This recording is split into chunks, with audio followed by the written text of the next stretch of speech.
안녕하세요. 결혼한 지 2년 차인 30대 여성입니다.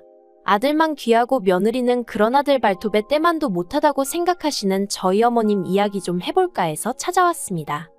남편하고는 사회생활을 하며 알게 되었다가 본격적으로 연애를 시작한 건 제 나이 30대였어요. 특별한 계기가 있었던 건 아닌데 언젠가부터 남편이 조금씩 다가왔고 저도 그런 남편을 밀어내지 않았거든요. 그렇게 연애를 시작한 저희는 이후로 사소한 다툼 한 번 없이 만남을 이어갔습니다. 그래서 막연하게나마 결혼을 하게 된다면 이 사람이랑 하겠다 싶기도 했네요. 그리고 아닌 게 아니라 개나리 피던 봄날 저는 남편에게 정식으로 프로포즈를 받았고 그렇게 저희는 부부의연을 맺기로 했죠. 사실 이런 말을 제가 직접 한다는 게 소위 모양 빠져 보이지만 여러 가지 조건을 놓고 봤을 때 다들 제가 믿지는 결혼이라고 했습니다. 학벌이나 회사가 한 사람의 전부는 아니지만 그래도 제가 더 좋은 학교를 나와 좋은 회사를 다니고 있었으니 많은 사람들이 제가 손해라고 생각하는 것 같았죠. 게다가 솔직히 말하자면 경제적인 부분도 차이가 컸어요. 제가 얼마나 대단한 집딸은 아니었어도 노후 준비 짱짱하게 되어 계신 친정부모님은 제가 직장 생활을 하는 동안에도 제가 괜찮다 해도 용돈을 챙겨주실 정도로 여유가 있으셨고 제가 30이 되던 해에는 생일 선물이라며 제 명의로 아파트도 해주셨거든요. 물론 연애하는 동안에는 그래도 이런 이야기까진 남편에게 한 적이 없었기 때문에 남편이 이런 조건 때문에 저랑 결혼했다는 생각은 하지 않습니다. 그렇게 믿고 싶은 게 진심이기도 하고요. 아무튼 이런 저희 부모님과 달리 시부모님은 노후 준비는커녕 그달 나라에서 나오는 연금과 남편이 보태드리는 얼마의 돈으로 살림살이를 빠듯하게 꾸려나가고 계신 눈치였습니다. 그러니 저희 친정에서도 까놓고 말해서 쌍수 들고 환영하는 결혼은 아니었네요. 친정어머니께선 저에게 다시 생각해보란 말씀도 몇 번이나 하셨고 평소엔 술을 입에도 안 대시는 친정아버지가 새벽에 혼자 깊은 한숨을 내쉬시며 술을 드시는 일도 있었을 정도니까요. 그런데도 그땐 정말 제 눈에 뭐라도 씌었던 건지 죄송한 마음과는 별개로 남편과 결혼은 꼭 하고 싶었어요. 결혼해서 잘 사는 모습만 보여드리면 다 용서해 주실 거라고 오히려 그땐 반대하신 걸 미안해하게 되실지도 모른다고 나름대로 그런 희망을 갖고 말이죠. 결혼할 때 시댁에서는 현금 3천을, 저희 친정에서는 1억을 해주셨습니다. 저는 이미 받은 집이 있었기에 1억은 정말이지 받고 싶지 않았습니다만 친정 부모님은 오히려 더 해주지 못해 미안하다 하시며 살다가 힘들면 그때그때 또 이야기해라 그러면 또 줄게 하셨는데 옆에 있던 남편도 몇 번이나 죄송하고 감사하다며 허리 숙여 인사를 하더라고요. 생색을 낸다거나 유세를 부리고 싶은 건 결코 아니었지만 그래도 남편이 고마운 마음을 그렇게라도 표현해주니 기분이 나쁘진 않았던 게 사실입니다. 하지만 시부모님이 보여주신 반응은 정말이지 뜻밖이었어요. 솔직히 말해서 제가 어디 내놓으라 하는 1등 신부감까지는 아니라고 해도 타박을 들을 정도는 아니라고 생각했거든요. 하지만 시부모님께서는 저희 친정에서 왜 예단을 제대로 챙기지 않는 건지 그런 걸 흠잡으시며 저를 앞에 앉혀두고 싫은 소리만 해대셨습니다. 특히나 어머님께서는 그 1억이 막말로 당신 쓰라고 해주는 돈도 아니고 딸인 저 편하라고 주는 거 아니냐 하시며 그럼 그건 그거고 예단은 예단이지 하시면서 당신은 그래도 명품백 하나는 받아야 마음이 풀리겠다 그런 말씀을 대놓고 하시대요. 물론 해드리진 않았습니다. 친정에 말을 전했다면 당연히 해드리라고 하셨을지도 모르겠습니다만 그렇게까지 하고 싶지 않았거든요. 그리고 예단을 해드리면 저도 예물을 받고 싶어질 것 같았는데 솔직히 지금 이 상황에 못할 말이 뭐가 있겠어요? 까놓고 말해서 시댁 사정상 예물을 못 해주실 게 뻔했거든요. 그리고 아무리 결혼할 때 이거저거 따지는 게 보기 안 좋다곤 하지만 그래도 저도 사람인데 못 받을 것 뻔히 알면서 싫은 소리까지 들은 마당에 가방까지 사다 바치고 싶은 기분은 아니었네요. 게다가 이때만 하더라도 남편이 먼저 자기가 어머님께 잘 말씀드릴 테니 너무 염려치 말라며 저를 안심시켜주기도 했고요. 그래서 저는 남편이 이 상황을 현명하게 해결해주기만을 기다렸습니다. 실제로 어머님이 아주버님도 있지만 둘째인 저희 남편을 더 좋아하셨으니까 남편이 나서만 준다면 크게 문제될 건 없겠다 싶었기도 하고요. 말이 나왔으니 말이지만 남편보다 4살이 많은 아주버님은 남편이 표현하기를 집안의 골칫덩이라고 했습니다. 어려서부터 한탕주의라고 하나요? 대박 한 번이면 인생 역전이다 그 소리를 해대며 어디 한 곳에 제대로 정착하지를 못하는 성격이라 했거든요. 그리고 실제로 그런 성격 때문인지 아주버님은 대학교를 졸업한 이후로 그 어느 회사도 1년 이상 진득하게 다녀본 적이 없다고 들었습니다. 결혼한 형님과도 사귄 지 2달 만에 형님이 임신을 하면서 어쩔 수 없이 식을 올렸다고 했고요. 그리고 상황이 이렇다 보니 어머님께선 아주버님은 아픈 손가락, 남편은 유일한 희망모 그런 식으로 대하셨죠. 그리고 저는 어머님이 그토록 둘째인 저희 남편을 사랑하고 아끼시는 만큼 저 또한 그렇게 대해주실 줄 알았습니다. 그토록 소중한 아들이 사랑하는 여자라 하니 분명 그렇게 대해주시리라 믿었죠. 하지만 그건 말 그대로 떡줄 사람은 생각도 않는데 김칫국을 마시는 거나 다름이 없었습니다. 지금 돌이켜 생각해보면 어머님은 저를 당신이 사랑하는 아들을 훔쳐간 여자 정도로만 생각하셨던 것 같아요. 처음에 시댁에 인사를 드리러 갔을 때였습니다. 담담한 표정의 말수가 적으셨던 아버님에 비해 어머님은 얼굴색이 조금은 상기되어 있었고 목소리가 크시더라고요. 그리고 무엇보다도 저에게는 별 관심이 없으셨던 반면 남편한테선 눈을 떼지 못하셨어요. 우리 아들 타지에서 고생이 많다. 먹을 건 잘 먹고 다니냐? 그래도 그때만 하더라도 다른 엄마들이 그러하듯 어머님도 당신 아들이니 좋아서 저러시겠지 하고는 어머님의 말씀이나 행동에 그다지 큰 의미를 두진 않았습니다. 하지만 어머님이 식사를 차려주셨을 때 그때 이게 맞나 하는 생각을 처음 했던 것 같아요. 어머님께서는 아들 온다며 이때도 며느리감을 데려온다고 해서 라던가 그런 말씀은 쏙 빼고 오로지 아들 온다고 해서 라고만 표현하시더라고요. 별거 아닌 것 같지만 좀 서운했던 게 사실이에요.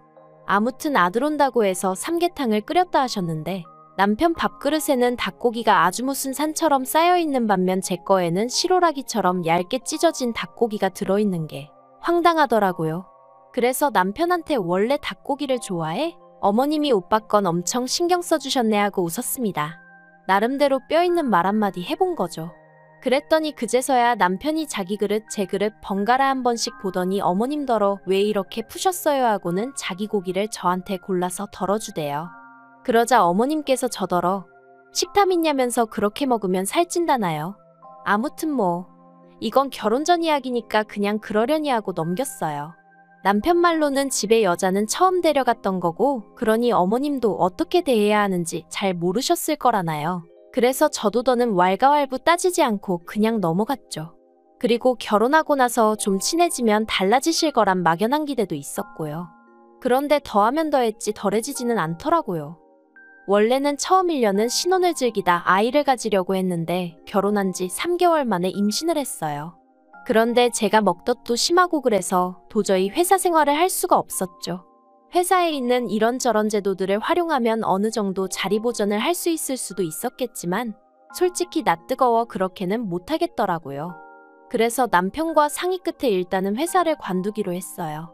복직이야 아이를 어린이집에 맡길 수 있을 때쯤에 하면 된다 싶었고 다니던 회사만큼 네임밸류가 있는 곳은 아니더라도 친정아버지 인맥으로 들어갈 수 있는 회사는 여러 곳 있었기에 이직하는 데는 별 걱정이 없었죠. 그런데 이 이야기가 어떻게 어머님 귀에 들어가게 된 건지 제가 임신 4개월 차였던 때 어머님이 저희 집에 연락도 없이 오셔서는 당신은 첫째 손잡고 둘째 등에 업고 일을 다니셨다던가 요새 젊은 여자들은 야같다던가 뭐 누가 들어도 저 들으라고 하시는 소리구나 싶은 소리만 골라서 늘어놓으시더라고요.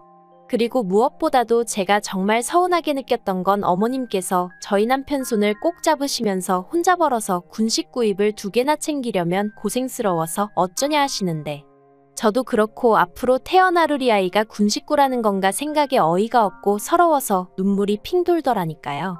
그래서 제가 어머님 계신 그 자리에서 대놓고 남편더러 내가 군식구냐 물었어요.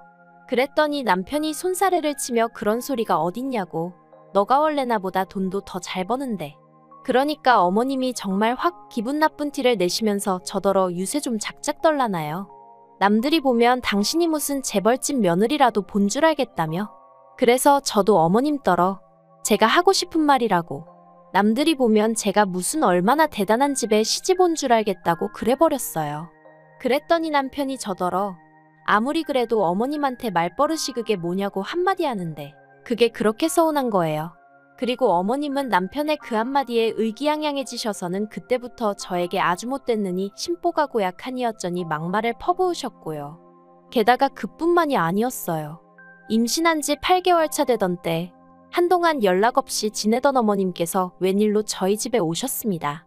알고 보니 아버님이 저 출산하고 나면 산후조리원에 가야 할 거 아니냐며 어머님을 통해서 200만 원을 보내주셨던 거죠. 워낙 싫은 소리도 안 하셨지만 좋은 소리도 안 해주시던 아버님이라서 정말 뜻밖이었어요.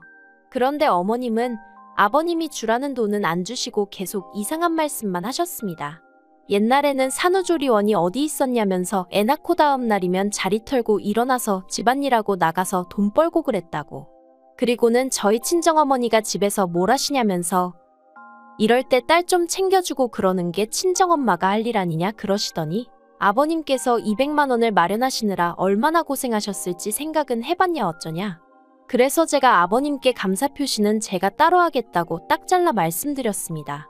그랬더니 어머님도 더는 뭐 생각나는 묘수가 없으셨는지 정말 똥 씹은 표정을 하시고는 봉투를 저에게 건네주시더라고요.